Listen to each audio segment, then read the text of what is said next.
have a solution. Let's do an exorcism and cast the devil out of them, and then they'll feel comfortable when they walk into church.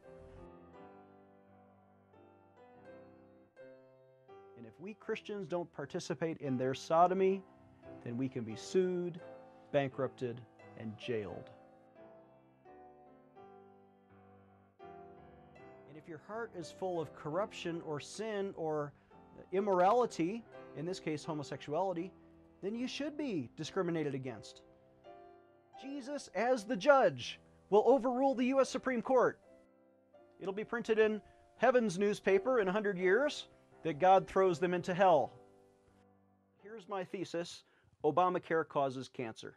So the ultimate hate speech is to endorse homosexuality. There is a demonic spirit of drunkenness that wants to kill you. So here's my hypothesis. Maybe it was marijuana. How do you know that the serpent didn't give pot to Eve? This court is commanding psychologists. If you prophesy, if you quote the Bible, you're going to lose your license. But homosexuality is a combat divider, dividing one's reason to live while taking breaks on the combat field to change diapers, all because the treacherous sin causes them to lose control of their bowels.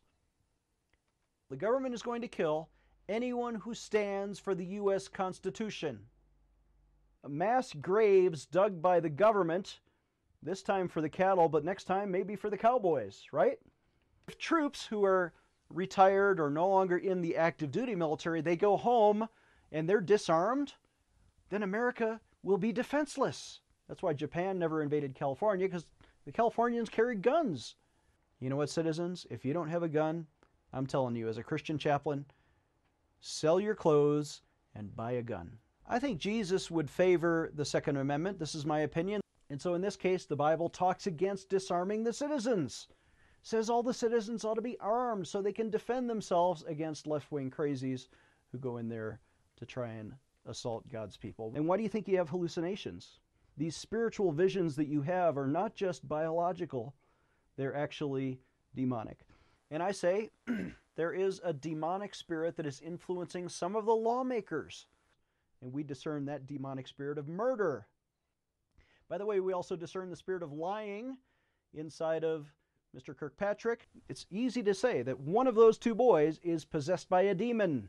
And really what the parents ought to do is take that boy to an exorcist. Take that boy to a minister, or at least discipline the boy, maybe give him a spanking. Maybe dress him like a boy even if he complains and whines and says, I don't want to wear boys' clothes. Too bad, son. You're a boy. You got to man up. And so there's perhaps a demonic spirit of tyranny or immorality inside of him. He may be a lawyer. He may be a polished man. He may be very intelligent, obviously very successful with his political career. And yet the demonic spirit influences him to abuse and, dare I say, molest and visually rape your children.